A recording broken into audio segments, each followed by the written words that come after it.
Fala galera do canal Controlador, tudo bom com vocês? Ligue o controle porque hoje vamos bater um papo especial com Eduardo Miranda, o pai dos animes do Brasil. Sem mais delongas, vamos lá bater o papo com o nosso ilustríssimo convidado. Você é o primeiro convidado que a gente já recebe aqui e já é desse porte, então acaba que a gente acaba ficando um pouco nervoso, normal, né? Inclusive o nosso patrocinador aqui, o Daniel Oliveira, tá presente, né? Da loja Kawaii Club. Seja muito bem-vindo, Daniel.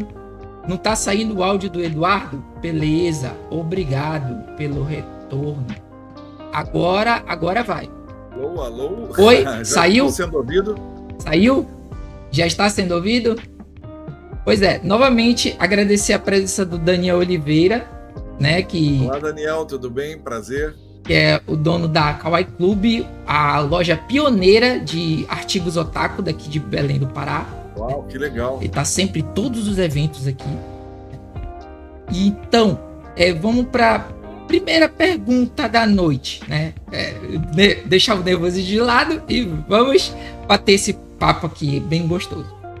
Eduardo, você é carinhosamente conhecido como o pai dos animes do Brasil. Como surgiu esse apelido e como você enxerga o impacto que essa paternidade tem no universo dos animes aqui? O que eu sempre digo, eu só não vou pagar pensão. Não adianta que isso não vai rolar. E se aparecer um advogado aí querendo, hein? Não, se precisar de advogado, já sei com quem eu falo, contigo, né? Comigo. Tá certo, pode falar. Olha só, é aquele negócio, né? Você vai em evento, eu estava começando a fazer os eventos, e até então era conhecido como o cara que tinha colocado o Cavaleiro do Zodíaco no ar. Nice. Uau! O que para mim já era alguma coisa, né? Assim, participar dos eventos, e o fã é um retorno, é uma troca de energia fabulosa, né? Ainda mais o fã otaku, ele tem muita empatia, você sente nele que ele está absorvendo o que você está falando. Não é como outros fãs geeks e nerds que às vezes podem estar prestando atenção ou não no que você fala. O otaku, geralmente, quando você fala, ele está ali engajado, ele para entender o que você está dizendo. Então eu estava num desses momentos, né, de palestra, e aí no meio, entre uma palestra e outra, uma rádio chamada Animix, aqui do Rio de Janeiro, ali do estado, né, de Niterói, né, do estado do Rio de Janeiro. Sim. Ela me fez uma pergunta assim, pô, dá para você fazer uma chamada pra gente, tipo assim, oi, eu sou Eduardo Miranda, olha, galera, vem assistir o evento pela Rádio Animix, fazer uma chamadinha, né? Sim. Beleza, eu fiz a chamadinha, o Marco Ribeiro, o dublador, também fez a chamadinha. Eu sou doido pra conhecer ele, meu Deus do céu. Olha, ele é uma pessoa sensacional, cara, um dos melhores caras que eu conheço.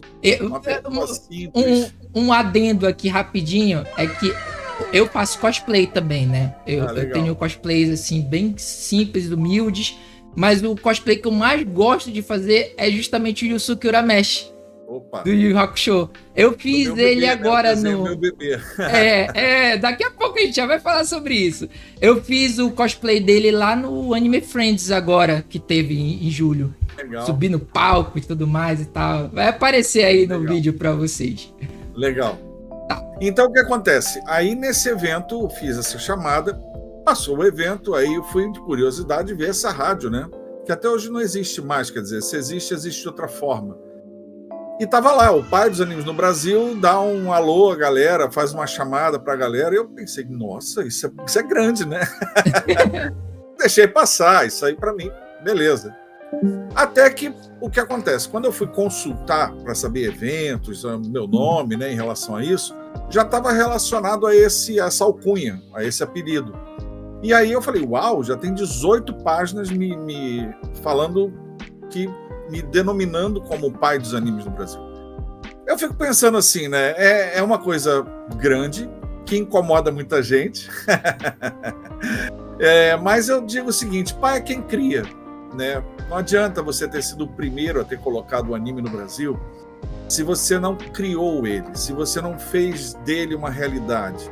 A gente sabe que até Cavaleiro do Zodíaco, o desenho japonês, o desenho nipônico, ou as séries nipônicas, elas eram apenas chamadas do desenho do olho grande, o desenho do olhão. Ninguém tinha a denominação de anime, só mesmo o otaku, aqueles otakus que viviam escondidos no play, nos clubes, na casa do outro. Essas pessoas já sabiam nos termos. Mas no Brasil inteiro, como o Cavaleiro do Zodíaco pegou o fã que nem era otaku e fez isso um hábito, então eu penso o seguinte, que beleza, eu acho que é AC e DC, né? Antes de Cavaleiros e depois de Cavaleiros. Sim. E depois de Cavaleiros, sim, eu aceito esse título com muito bom grado. Eu acho que foi um carinho grande dos fãs, né, terem abraçado esse título. Mas digo, só não pago pensão, o resto tá tudo bem. Pois é, você falou uma coisa que me chamou a atenção, né? A questão dos Cavaleiros do Zodíaco e da popularização dos animes, né? Antes dos Cavaleiros, já existia anime aqui no Brasil. Por exemplo, Speed Racer, né? Fantomas, A Princesa e o Cavaleiro, né? Mas ninguém sabia. Doraemon. A Patrulha Estelar, Piratas do Espaço. Isso, tudo isso. Só que não existia essa popularização. Desenho do olho grande. Desenho do olho grande. Ninguém sabia até que era japonês, né? Eu nasci na década de 90, né? Nasci em 1990, 7 de maio de 1990. E eu assistia muito os desenhos da SBT, né? Dentre eles, o Speed Racer e tudo mais e tal. Mas eu não sabia que era japonês, né? Quando eu fiz, eu acho que foi 4, 5 anos de idade, acho que foi com 4. Foi por volta de 1994 que chegou o Cavaleiros pra cá, não foi? Sim, 1º de setembro de 94. Foi, que aí a gente começou a ter uma pequena noção de que era o produto nipônico, né? Mas até então não era assim, tipo... oh meu Deus, é japonês e tal. Não, a gente só... É exatamente isso, do desenho do olhão, né? Exatamente isso. Pois é, falando em Cavaleiros do Zodíaco, que inclusive a gente tem pessoal, né, do grupo de RPG dos Cavaleiros do Zodíaco, que devem estar presentes aqui também e tal. Legal. Vamos falar um pouco sobre os Cavaleiros do Zodíaco, até porque eles estão fazendo 30 anos de existência aqui no Brasil, né? 30 anos. Vamos lá. Como foi o processo de convencimento dos executivos da Manchete, que era onde você trabalhava, né? Você era diretor de cinema da Manchete, né? Para exibir um anime como Cavaleiro do Zodíaco. Na época, eles acreditavam que o programa teria sucesso? Então, na categoria de diretor da divisão de cinema de uma emissora, eu geralmente digo que a divisão de cinema ela é o último bastião de uma emissora de televisão. Porque quando tudo dá errado, somos nós que colocamos produtos no ar. Porque tudo que vai para a divisão de cinema já está contratado, né? A gente só tem os períodos de exibição a cumprir. Então, o que acontece? Isso envolve a história anterior a Cavaleiro do Zodíaco. Porque quando eu assumo a divisão de cinema, eu tenho que mostrar combate à baixíssima audiência que a gente estava. A gente estava com traço 0 e 1. Não tinha nada além disso. Então, o que eu fiz? Eu fiz um levantamento de todos os desenhos que a casa tinha, inclusive animes que já estavam por lá, que era Dom Drácula, que era o D'Artagnan e seus amigos, Super Aventuras, Piratas do Espaço, Patrulha Estelar, Doraemon, acho que eu já falei. Então, eu peguei essa galera, criei uma seçãozinha e outros desenhos também clássicos que estavam lá, americanos, Jackson 5, coisa bem antiga, tá? Globetrotters e Jerry Lewis e tantos outros desenhos, Marmaduke, tantos outros desenhos que tinham na época da Manchete, fazia-se um pacote, saía e outro substituía ele. A gente ia administrando aquilo. Em certo momento, a divisão de programação, né, que é a que controla a programação literalmente da emissora, conseguiu, através do comercial, um contato com a Turner, que era um braço da Warner. Na Turner a gente conseguiu o Saturday Morning, que são aqueles desenhos clássicos da Hanna-Barbera. Bacamarte Chumbinho, Coelho Ricochete, os Herculoides, Galaxy Trio, Corrida Maluca, que dava uma audiência ótima. Corrida Maluca era maravilhoso. Pegue o pombo, pegue o pombo. Também esse, o Pegue o Pombo, né? Que é as máquinas voadoras, né? Era do Dick Vigarista. Isso, tinha o Muttley e o Dig Vigarista, né, nessa aventura com os aviões. E também tinha tantos outros, né? Todos os que você conhece de Hanna-Barbera. Scooby-Doo. Na TV. Não, Scooby-Doo não. Não, Scooby-Doo era da SBT. Não, acho que era Globo. Globo? Ou era SBT? Era SBT. Não sei agora. Agora na minha memória é vaga lembrança, tá, Sim. gente? Pelo amor de Deus. Mas eu sei que eu tinha aquela base que não chegava até Flintstones, não era Maguila, não tinha Maguila, não tinha Flintstone, não tinha Jetson, eu acho. Esses grandes, estava tudo na Globo, no SBT, estavam em outras emissoras. Mas todo o resto, todo o bojo, né, Mussarelas, Bionicão, Tutubarão, Bicudo, o Lobisomem, todos esses outros da Hanna-Barbera estavam lá na Manchete. Então eu começo a trabalhar com esses desenhos, e sim, esses desenhos estavam indo muito bem para a gente. Havia tirado, por exemplo, só a Corrida Maluca dava 3, 4, de um cenário que você dava traço 0 e 1.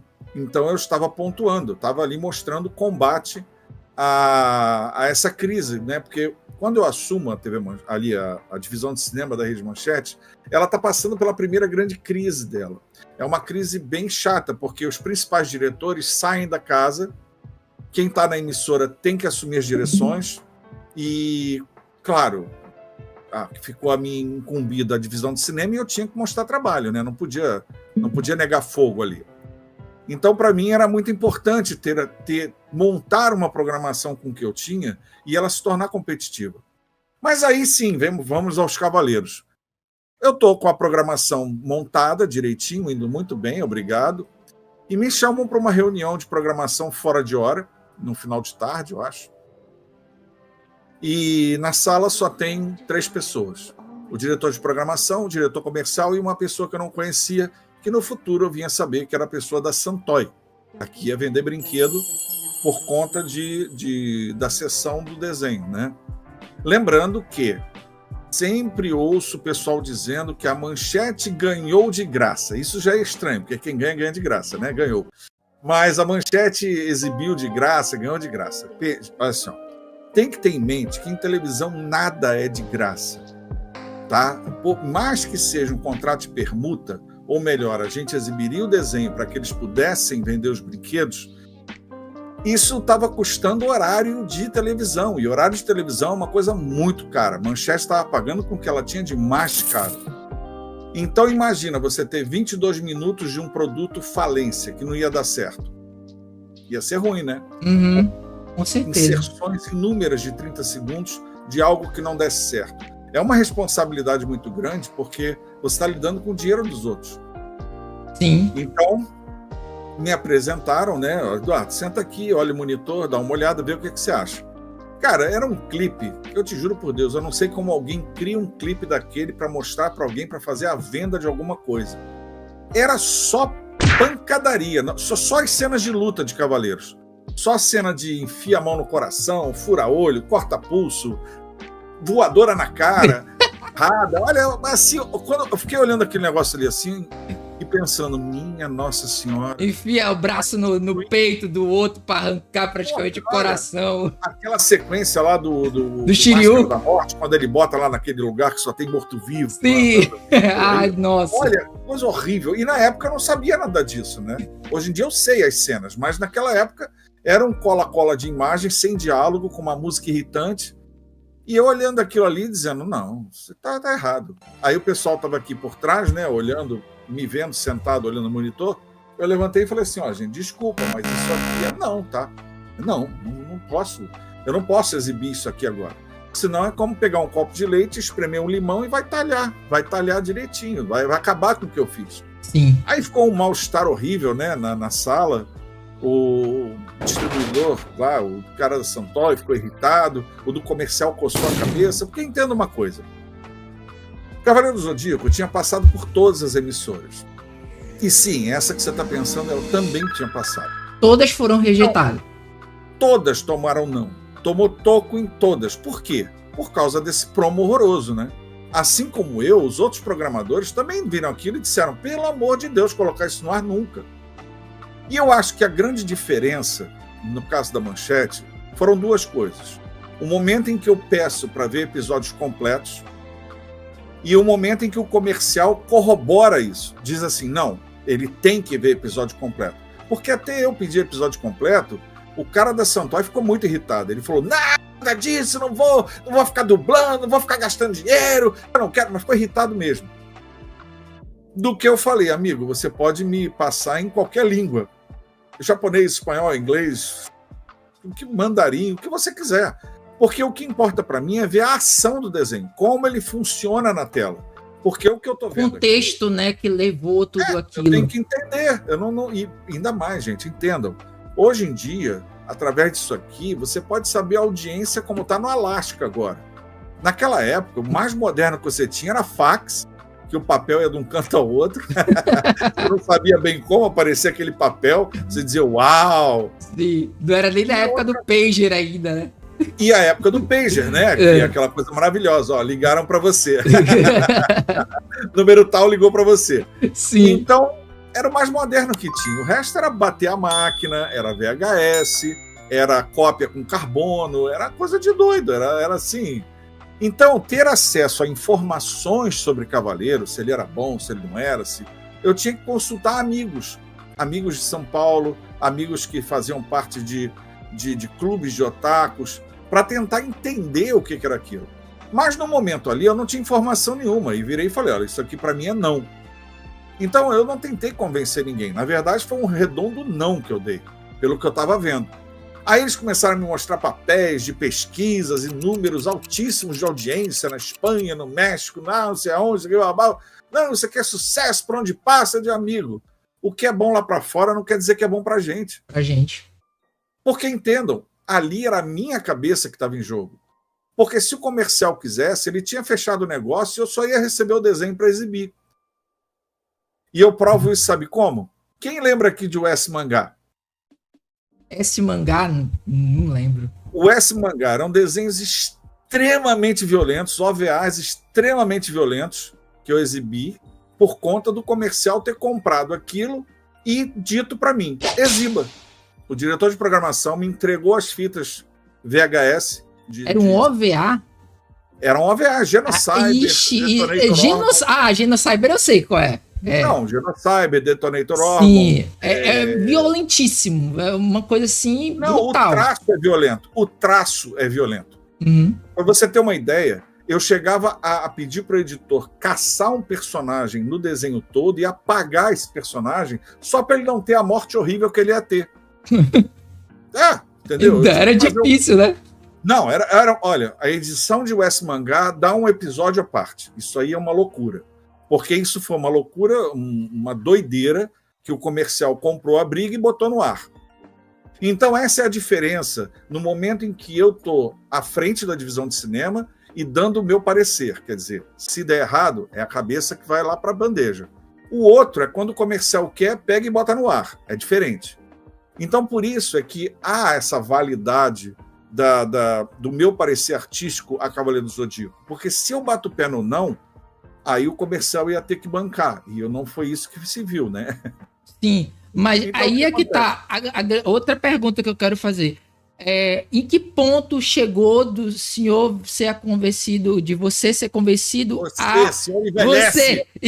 Você. Episódio 1, 2, 3, 37, 25 ou 27, 35. Uma coisa dessa. Só sei que se jogar na quina e ganhar, 10%.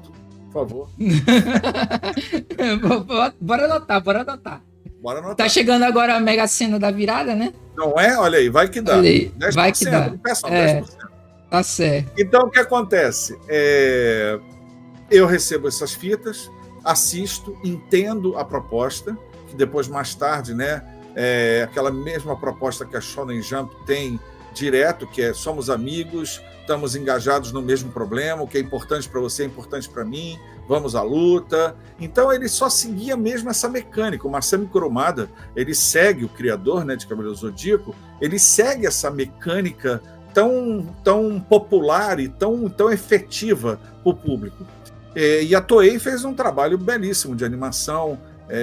Claro que existem os fãs do mangá, os fãs do anime, mas eu acho que a animação ela é muito, muito, muito competente, a adaptação. Sim. E aí foi isso. Aí, a partir de ter assistido os episódios completos, eu fiz o memorando, memorando, né, a máquina, Sim. garantindo aos donos, à direção geral, à direção de programação, ao comercial, que sim, nós deveríamos ter aquele desenho, que seria uma grande contribuição para o nosso acervo, mesmo tendo a orelha do Cassius cortada no primeiro episódio. No primeiro, logo. Não basta cortar, ela pulsa. Tem que pulsar. Tinha um canal do YouTube que é... Tinha, não tem, é o Vai Ceia. Que eles fazem a redublagem do Cavaleiro Zodíaco. Aí o mestre do santuário é o Silvio Santos, né? A armadura de ouro vale mais do que vale mais do que dinheiro, né? E aí quando a orelha do Cássio é cortada, né? Ela fica pulsando e fica saindo a voz do Lombardi. Bem polida e com 1 ano de garantia. Mas para aquele que perder, vai ter que responder judicialmente por todas essas mortes. Eu não percorri um longo caminho para ter medo agora. Saí de casa contra a vontade das tias do orfanato. Então peguei um busão e pulei a catraca. Entrei num avião e fui no compartimento de carga. Perdi 2 dos meus olhos. Enfim, devaguei. Vai, depois eu te mostro esses vídeos. Manda o link, depois manda o link. Aí o que acontece? Aí a partir disso, sim, já com esse meu e-mail, já com a aquiescência de todo mundo, né? A galera gostou, vamos embarcar nessa. Sim, tivemos cavaleiros na casa, e aí foi o trabalho de rotina, né? O contato com a Gota Mágica, para ver a dublagem, o contato, não que eu tenha a ver com a escolha das vozes, tá? Sim. Porque Cavaleiros, ele é um produto fechado, ele chegou para nós fechado, então ele teria que ser entregue já dublado. Então não houve nenhum tipo de interferência nesse sentido. A única interferência era amenizar algumas cenas, né? Torná-las... Tudo bem, era a época de Banheira do Gugu, era a época de Latininho, era a época de Mulher Sushi. Sim, era a época pesada na televisão. Sim, com certeza. Não foi nada fácil na televisão. Mas, no entanto, eu tinha uma responsabilidade, né, em relação à criança, né, em relação ao público infantil que ia ser exibido aquilo. Tanto que um dos momentos mais complicados foi quando um cavaleiro decide tirar a roupa e entrar mar adentro. Ah, o Misty de lagarto. Ah, meu Deus Todo-Poderoso, como é infinita a minha beleza, como sou forte. Sim, mais do que qualquer outra coisa na Terra. A lua, as estrelas, o sol brilhante são insignificantes diante de mim. Nada é mais bonito que eu. É bicha. Então aí, sabe, aí você, puta, eu olhei aquele negócio e falei, meu Deus do céu, faz o seguinte, joga esse cara lá no fundo, deixa ele frisado lá no fundo e vai completando com a imagem dos dois em plano americano, amplia, aí usava um monte de efeito para tentar burlar isso, né? Mas a história foi essa. Sim. Continuando ainda com Cavaleiros. Cavaleiros do Zodíaco rapidamente se tornou uma febre entre crianças e adolescentes. Você esperava uma recepção tão calorosa? E qual foi o impacto que essa febre trouxe para sua carreira? Entenda, não foi rapidamente, tá? O Cavaleiros, ele penou um pouquinho. Ele dava, no iniciozinho, ele dava menos que o Correio da Maluca. Tanto que era preocupante para mim. Eu recebia telefonemas do tipo, e aí, seus cavaleiros, hein? E aí, seus cavaleiros? Meus cavaleiros. Então, foi complicado. Porém, quando ele vai passando de 94 para 95, há uma ascensão brutal de Cavaleiros do Zodíaco, que o Natal de 95 era uma loucura. Pessoas agarrando o boneco das outras, parecia o herói de brinquedo. As pessoas querendo o boneco de qualquer maneira, assim, virou uma febre aqui. E eles eram de metal, aqueles bonecos, né? Eles chamam de diecast, né? Uhum. Aquele metalzinho. E o que Cavaleiros representa para minha carreira, uau, é um marco, né? É um marco que define quem eu sou como profissional. É a pessoa, aquela tua... É o seu cartão de visita. É aquela pessoa que diz assim, mas o que ele fez na televisão? Ou o que ele faz, né? Não, esse cara foi o que aprovou artisticamente Cavaleiro do Zodíaco. Então, para mim, isso aí é um legado muito bacana, é uma aquisição, né? Uma coisa muito bacana na minha carreira e que eu agradeço demais poder ter estado no momento certo, na hora exata, na posição certa, para que eu pudesse lidar com isso e estar envolvido o meu nome com o Cavaleiro do Zodíaco e todos os outros animes e tokusatsu que vieram depois. Que legal, que legal. Em sua opinião, o que fez Cavaleiros do Zodíaco e outros animes se conectarem tão fortemente com o público brasileiro, mesmo com as barreiras culturais? Então, eu defendo a ideia de que... Eu vou falar pela Manchete, tá? Eu não vou falar pelos outros, porque os outros é aquilo que a gente mesmo já falou antes. Era dado como desenho animado, ponto. Podia ser americano, japonês, francês. Não havia uma definição exata do que era o desenho animado. Mas, a partir de Cavaleiros, eu acho que o sucesso se dá que na TV Manchete ela já tinha um hábito de exibir cultura pop nipônica. Quando eu chego na Manchete, e aí quando eu sou contratado pela Manchete em 92, né, 91 para 92, já existia na casa, isso não foi uma responsabilidade minha de aquisição, já existia Jaspion, Giban, Jiraiya, Changeman, Maskman, Flashman, Spectreman. Não, Spectreman era SBT. Uhum. Spilvan, Patrine, Cybercops, Black Kamen Rider. Giban? Oi, Giban. Então, todos esses já existiam na Manchete quando eu chego.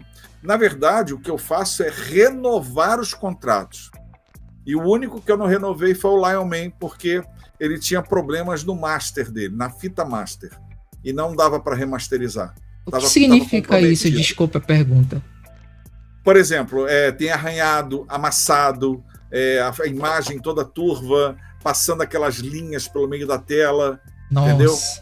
A fita está amassada, a fita tá comprometida, ela está danificada. Sim. Então precisaria solicitar novo master para poder. Isso envolvia dinheiro, então não dava. Não fazer manutenção do equipamento. Exatamente. Né? Aí fomos com eles, e eu acho que, pela Manchete ter este público, a chegada de Cavaleiros foi bem mais confortável, porque era um terreno adubado para jogar essa semente. Era um terreno preparado para isso, entendeu? Sim. Então, para mim é isso. Agora, a identificação do público brasileiro com o anime e o tokusatsu é a mesma de todo mundo, né? Eu acho que o japonês ele tem essa habilidade sensacional de não tratar criança como criança. Sim. Ele não subestima a criança. A inteligência, né? Ele não subestima a inteligência, ele não entra na onda do tati-bitati. Ele te mostra uma situação, ele te mostra o problema e possíveis soluções desse problema. Ele mostra o que é ser vilão, ele mostra o que é ser herói e ele mostra a redenção. Quer dizer, isso mexe com o ser humano. Isso marca a vida de uma criança, da vida de um pré-adolescente, de um adolescente ou de qualquer pessoa. Então, acho que a afinidade, até como psicólogo, né? Porque eu sou psicólogo também há mais de 30 anos. Sim. Então, vendo esse fenômeno, eu digo, é a oportunidade de você poder trabalhar conteúdos seus, da sua vida, do seu ego, numa situação, e aí eu vou usar um termo mais técnico, você que é advogado, só não me comece com o seu jargão que eu não vou entender nada. Não, de forma alguma, não estamos aqui para isso. O desenho passa a ser catártico, né? Você ter a possibilidade de jogar para fora seus conteúdos, conteúdos de violência, de frustração. Você trabalha uma transferência, né? Quando você vê aquela situação, e uma contra-transferência quando você vê a solução que o personagem dá àquilo. Então, existe uma coisa maior na relação de anime, tokusatsu com as pessoas em geral. Nossa, mas no Brasil, com definição. certeza, Cavaleiros é que abraça, né? Cavaleiros é que faz esse laço ficar mais claro, porque já existia com outros animes, mas ele fica claro, esse laço. Que tem muito essa questão de trabalhar assuntos assim que geralmente não se via em desenho, né? Tipo, luto, que é algo que é muito próprio, né, do japonês, né? Que é a questão de saber lidar com a morte, né? Coisa que nós ocidentais, devido a toda a nossa característica religiosa, cultural, a gente tem muita dificuldade de entender a morte, né? Já eles não, eles já tratam algo mais próximo, né? Por exemplo, falando em Cavaleiros, aquela cena, né, que fez muita criança chorar e muito marmanjo chorar e continua fazendo até hoje, né? Quando eles veem a flecha de ouro do Aiolos, né? Que era o Cavaleiro de Sagitário, indicando, né, o caminho para eles ultrapassarem, continuarem a jornada deles, né? Que eles estavam praticamente presos ali, né, naquela casa, né? Se vendo praticamente como se tivesse que lutar contra uma pessoa que já não tá mais lá, né? Exatamente.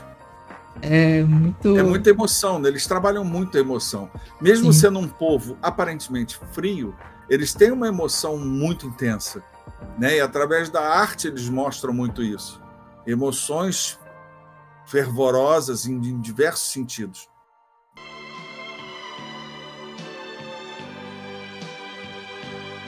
Aqui, Aioros, nós juramos a você que protegeremos a Atena.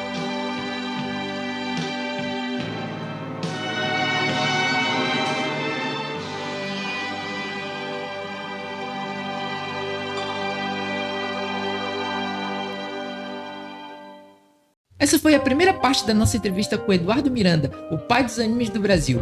Se gostou, deixa sua curtida, comente o que achou do vídeo, compartilhe com todos os seus amigos e se inscreva no canal para ficar por dentro das novidades e das próximas partes dessa entrevista exclusiva que nós fizemos aqui do canal. E siga também o Eduardo no canal dele chamado Projeto Cinevisão. Eu sou o controlador e vou desligando o controle. Beijos e abraços e até a próxima. Tchau, tchau!